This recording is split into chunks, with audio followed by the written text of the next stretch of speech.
Gaël incha allah suñu frère Pape Abdoulaye Touré dina ñëw ci version wolof bi waaw di jégalu bu baax encore comme ni ma ko waxee pour une fois nous allons faire face à la presse mu doon une déclaration pour que ñu mën a libérer wu très vite ñiy dem sax même yéen seeni journaux wu 12 heures ñu mun ko dem defi mais ñun it liggéey bi ñuy xaar place de la nation ñu mën a dem def ko waaw merci beaucoup de votre compréhension jaa ngeen jëf merci beaucoup.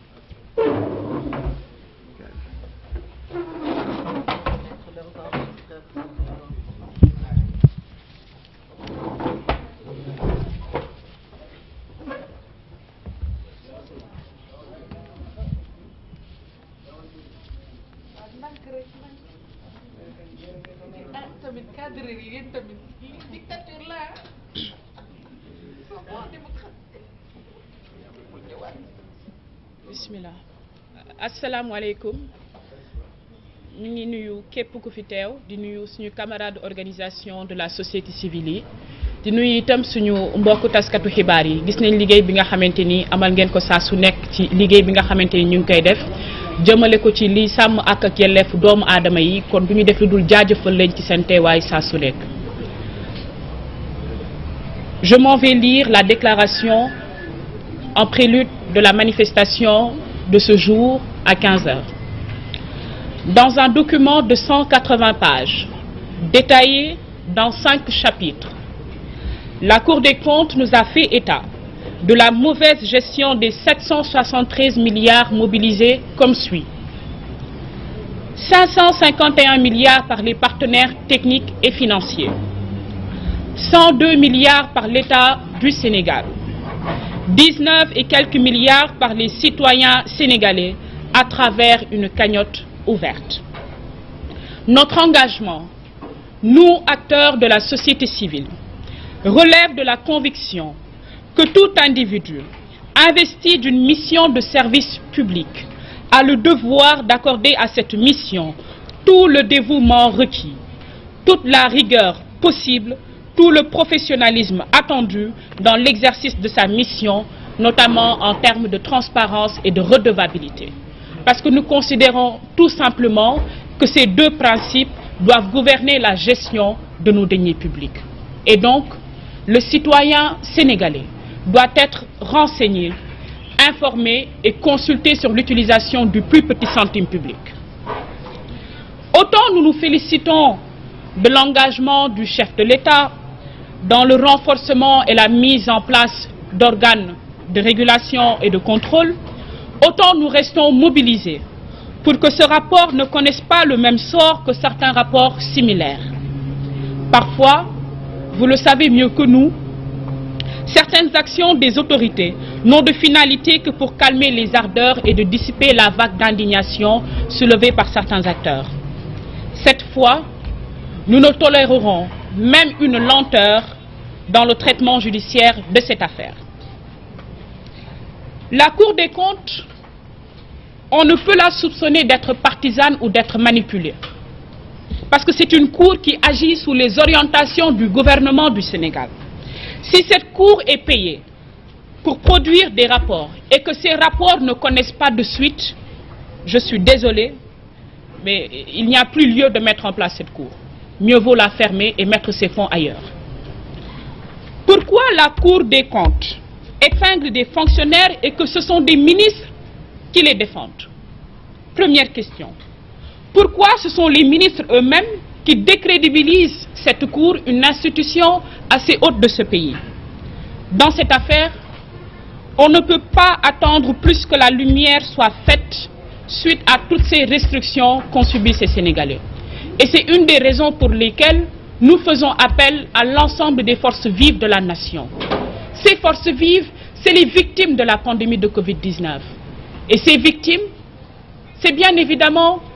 ce personnel médical qui s'est mis au premier rang dans la lutte contre cette pandémie de Covid-19. Ces victimes, c'est aussi ce Sénégalais lambda qui a pris une partie de son gagne-pain pour contribuer bien évidemment à cette cagnotte. Ces victimes, c'est aussi ce marchand ambulant, ce taximan qui a pris une partie de son modeste revenu pour contribué à cette lutte contre la pandémie de Covid-19. Ces victimes, c'est aussi ces guides religieux qui ont participé d'une forme ou d'une autre, de façon financière, de façon spirituelle, à l'éradication de ce fléau. Ces victimes, c'est aussi ces citoyens sénégalais qui étaient sur le terrain, ces volontaires communautaires qui ont pris sen dërëm sen ñaar dërëm taxaw sur le terrain et qui ont été auprès du personnel médical de santé, qui ont été auprès de l'État du Sénégal pour faire face à cette pandémie de Covid-19. Ces victimes, c'est également ces gens qui subissaient les restrictions, ces gens qui se sont vus amputés de leurs droits et libertés fondamentales, ces gens qui se couchaient à 20 h et qui aujourd'hui malheureusement ont vu leur emploi aujourd'hui aller en baisse, ont vu bien évidemment leur économie, leur gagne-pain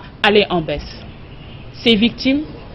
c'est aussi et surtout nos jeunes étudiants dans nos facultés qui ont mis en place des innovations technologiques et digitales et qui n'avaient besoin peut-être que d'un seul petit coup de pouce pour aujourd'hui développer leurs innovations et bien évidemment atteindre nos objectifs dans cette lutte contre la pandémie de Covid-19. Ces victimes, c'est aussi tous les Sénégalais qui aujourd'hui devraient bénéficier de ces fonds en termes d'infrastructures, en termes de matériel médical. Et donc, voici une première raison de cette mobilisation d'aujourd'hui à 15 h. Deuxième chose, nous ne saurions tenir une telle rencontre sans pour autant évoquer la question de la détention des politiques et des journalistes. Si on arrive dans un état où aucun citoyen n'a le droit de partager son avis, on choisit ces détenus en fonction de leur appartenance politique,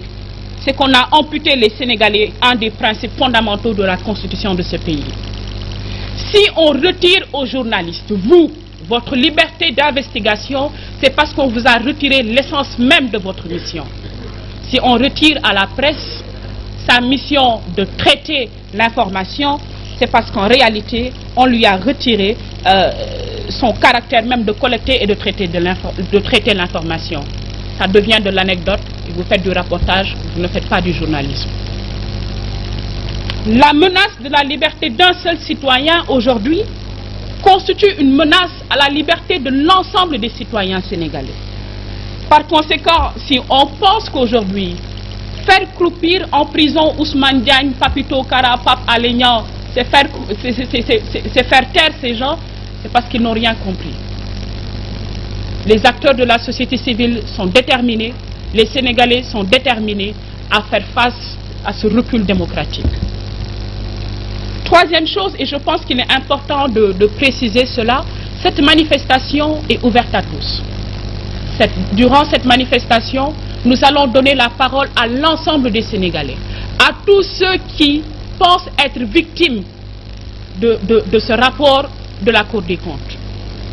La parole sera exclusivement donnée aux Sénégalais. Ces Sénégalais,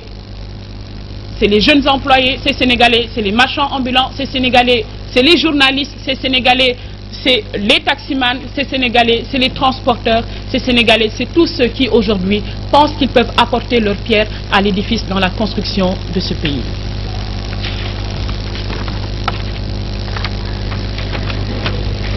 Nous en appelons donc à toutes les forces vives de la nation, la presse nationale et internationale pour une mobilisation massive, pacifique et inlassable pour la libération immédiate et sans condition de ces individus, aujourd'hui à 15 h à la place de la nation. L'installation est déjà en cours, la mise en place a déjà été faite, un dispositif sécuritaire a déjà été prévu et le dress code du jour, ce n'est rien d'autre que de se mettre sous les couleurs de notre pays qui nous est si cher, le vert, le jaune et le rouge. Le rassemblement est national et citoyen, vous êtes tous invités et nous espérons qu'il va en découler des perspectives pour lesquelles aujourd'hui les Sénégalais pourront se voir là-dessus. Donc merci beaucoup. Merci. Super.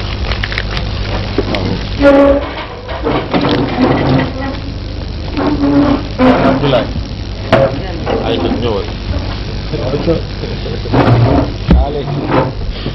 à toi de jouer.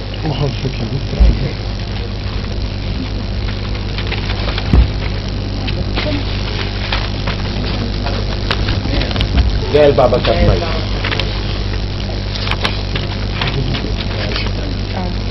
Maintenant, c'est Pape Abdoulaye Touré que personne ne présente. asalaamaaleykum ñu ngi leen di nuyu di leen ziar di rafetlu seen teewaay pour couvrir suñu point de presse bi donc comme ni ko suñu naataango Gaël Babacar Mbaye waxee léegi ci nasaraan maa ngi tudd Pape Abdoulaye Touré fas yéene ñëw nag waxtaan ak yéen ci kàllaamay wolof par rapport ak li nga xamante ne moo ñu dajale fii tey. Je pense que sénégalais yëpp dans la totalité yëg nañu rapport bi nga xamante ni moom la Cour des comptes produire ci fan yi ñu génn rapport boobu nag Cour des comptes am lu mu ci wax parce que vous n'êtes pas sans savoir que période coronavirus bu mu duggsee ci réew mi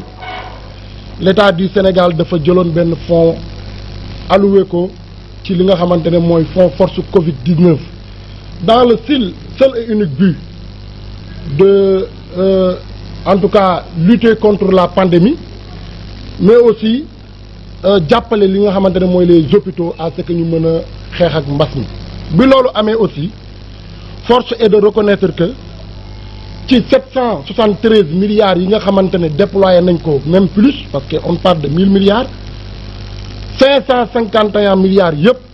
ay partenaires financiers et des partenaires techniques maanaam étrangers suñu partenaires yi ñoo ci jàppale état du Sénégal 102 milliards yi état du Sénégal moo ko décaissé et que 102 milliards yooyu du lenn lu dul impôt yi nga xamante ni sénégalais yi ñu ngi koy fay weer bu nekk waaye aussi suñu ressources naturelles yi nga xamante ne ñu ngi ciy am ay bénéfices ak ñoomi seen nga xamante ne sénégalais bi su duggee ci boutique bi sax jënd produit bu mu mënti doon day fay 18% TVA mu nekk impôt boo xamante ni dajale nañ ko jël ci 102 milliards pour boole ko ci li nga xamante ne mooy xeexu mbas mi. am aussi leneen lu ci bees parce que comme te dañoo nekkoon dans une période de solidarité état du Sénégal indi woon benn initiative en tout cas daal di mettre en place benn cagnotte ne yow sénégalais bi yaa xam fukki dërëm nga yor 100 francs nga yor yow chef d'entreprise bi yow ñëw leen loo leen am ngeen boole ko. ñu yokk suñu doole pour mën a jàmmaarloog mbas mi la ci kaw loolu sénégalais yi seen dévouement kilifa diine bàyyi kenn desul ñëpp mobiliser nañu li nga xamante ne moom la ñu am mu bëre wala mu néew mu toll ci 19 milliards 59 millions ak lu teg ko ci loxo état du Sénégal ne ko ñoo la ko jàppale pour nga mën fi génnee mbas bi ci nu mu gën a gaawee donc lii moo fi jotoon a xew. Mais à notre grande surprise pour la plupart des Sénégalais Cour des comptes génn nañu xaalis bi li ko taxoon a jóg mujj ñu koo dugal ca loolu le ci biir rapport Cour des comptes ñi ngi ñuy xamal ni am na benn ministre boo xamante ni chaque semaine da doon yónnee benn nit mu koy retirer 100 millions par semaine 100 millions par semaine rapport Cour des comptes boobu également moo ñu xamal ni lu ñu dégagé woon ci budget pour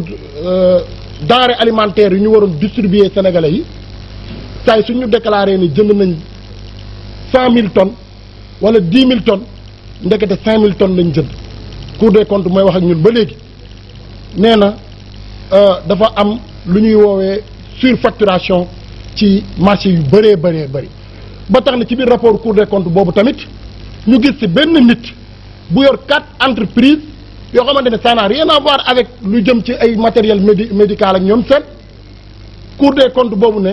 ñeenti entreprises yooyu benn nit yor gagné na ci 17 marchés mu dikkee ko 15 milliards wala lu ko ëpp ci biir rapport Cour des comptes boobu nee nañu ndekete bés bu ñu xëyee ñu naan ñu nangami cas grave nangami cas de décès nangami contamination nangami teg ndekete dañ doon gonfler ay chiffres juste pour yëgal sénégalais yi nga xamante ne comprendre wuñ ko ba léegi enjeu bi nga xamante ne rapport Cour des comptes bi am na ko ci kaw loolu ci la ñu jël initiative ñun waa société civile initiative bi nag ñu ngi ko tuddee suñuy milliards du rees parce que il est inconcevable et inacceptable ñu nekk dans une période wala dans une situation boo xamante ne mbas la jamono joojule ñu jël sénégalais yi tëj leen seeni biir kër indi état d'urgence indi couvre-feu. Nous avons tous vu des pères mères de famille yoo xamante ni des pères et mères de famille yoo xamante ni 20 heures jàpp nañ leen ci mbedd mi toroxal leen ay forces de l'ordre jàpp leen di leen duma au vu et au su de tout le monde ñu leen di filmer di ko dugal ci réseaux sociaux yi. Donc loolu mënul am ñu accepter ko nangu ko tey ñu ñuy wax ni suñuy milliards am na feneen fu mu jaar fu dul lu ko taxoon a jóg. loolu moo tax encore une fois ñun waa société civile bi ñu wootee un grand rassemblement citoyen à la place de la nation. Rassemblement boobu nag je pense que pour la première fois dañ koy jagleel déjee ko spécialement ñi nga xamante ne ñoom mooy le citoyen lambda, ces victimes ñi nga xamante ne mbas mi wala état d'urgence bi wala couvre-feu bi tax na ñu ñàkk seen liggéey. ñaata nit ñoo ci ñàkk seen liggéey. sama xel mi ngi dem ci maire yi nga xamante ne guddi gi lañu amoon pour jaay fonde ñu ne nag da ngeen di tëdd 20 heures par force ñu toog ay ñaata weer mënuñu subvenir aux besoins de leur famille. sama xel dem ci ñi nga xamante ne c'est des étudiants yi nekk di def formation médecine wala les médecins wala les volontaires yi nga xamante ni ñoom ñoo nekkoon au premier rang ci mbas mi am ñu ci faatu nekk joxe seen temps amatuñu woon vie de famille. ñooñu ñëpp ils sont concernés par cette manifestation que nous allons tenir dans quelques instants à la place de la nation. moo waral ñun ñu jël initiative ne di que ñun ñëpp am nañ kàddu suñu wootee conférence de presse bi ñëw ñu wax yàgg nañoo dem ci ay plateau ay na yéwén tey nag dañuy désigner ces citoyens lambda nga xamante ne ñi ngi jóge actuellement un peu partout. am na ñoo xamante ne déjà ñi ngi jóge Koungheul ñii ñi ngi jóge dans les autres régions ils sont en chemin ba léegi yegsee guñu. ñooñu dafa jot tey suñu yegsee place de la nation ñu woo leen ci biir foule bi tàllal leen micro ne leen wax leen ak seen état wax leen loo leen xalaat ci gestion Covid bi génnee leen li nekk seen xol parce que vous êtes des victimes. mais nag ça n'exclut pas à ce que ñu lancer un appel solennel à toutes les forces vives de la nation sans distinction aucune parce que alal ji du alalu politiciens yi kese de. du alalu nguur gi kese de alalu képp kuy citoyen sénégalais nga moo tax ñun ñëpp li ñuy woo ci loolu même Macky Sall président de la République su fekkee ni bëgg na ñëw kenn empêché wu ko mu ñëw ñu ngi koy invité na ñëw toog déglu sénégalais yi donc on n'exclut personne. lii mooy initiative boo xamante ne société civile bi jël nañ ko tey à la place de la nation ñu ciy jox rendez-vous ñëpp ñu teew fa à partir de 15 heures d'ailleurs installation yi commencé na depuis démb. waaye aussi également pour daanelee foofu ñu ngi wax ni c'est inacceptable ay rapport yàgg di génn ci réew mi kenn musu cee dem répondre justice au même moment ñuy concevoir wala ñuy dégg ñu naan jàpp nañ ay nit par délit d'opinion jàpp nañu journaliste parce qu'il faisait correctement son travail muy l'exemple de Pape Alé Niang l'exemple de Papito Kara l'exemple de Abdou Karim Gueye Xurum Xaq l'exemple de professeur Cheikh Omar Diagne Ousmane Diagne Amidia ñu ñuy woowee force spéciale ak ñoomi seen moo tax mënuñu am genre initiative yi woo ci presse nationale et internationale pour ñu ñëw couvrir ko te duñu jibal wala sàkku à ce que ñu libérer leen dans les meilleurs délais. moo tax nous allons exiger ce soir la libération de ces détenus qu'on considère étant des détenus politiques. waaye aussi ñu ngi wax ni yeneen département yi bëggoon nañoo bokk ci initiative bi. d'ailleurs dugaloon nañ ay lettres d'information am na ñoo xamante ne xëy na respecté wuñu woon 3 jours francs yi moo tax ñu interdire ko waaye ñi ciy respecté 3 jours francs yi comme à Kolda nos compatriotes de Kolda préfet de Kolda dafa interdire du département de Kolda dafa interdire seen manifestation bi ci lu mu tegul fenn joxe benn motif muy trouble à l'ordre public te ñun ñëpp xam nañ ni loi dafa tënk les autorités administratives en ce qui concerne les libertés publiques. La loi 7802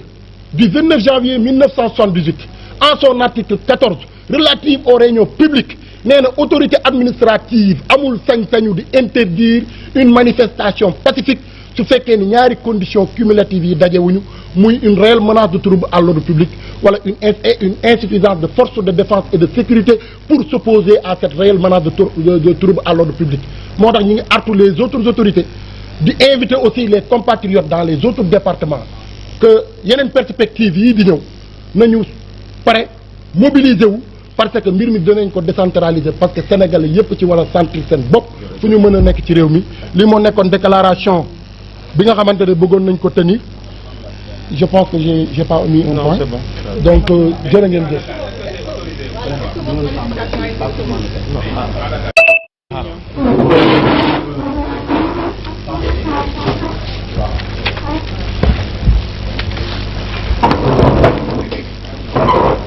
Gagné pour tënk parce qu'il y aura pas de question-réponse wax nañ ko tout à l'heure am na li nga xamante ni nag Gagné on sait quoi comment ça se passe on sait comment ça se passe yenn questions yi aussi insister ci tout en sachant comment ça se passe avec ces politiques avec ces préfets politiques vraiment c'est tour te ku ci nekk yéen nañ war a liggéey li ñuy wax mooy on donne rendez-vous à tous les Sénégalais à tout le peuple sénégalais bi nga xamante ni ñii wax nañ ko dund nañu Covid bi ci dundin bu gën a metti ay liggéey yàqu na ci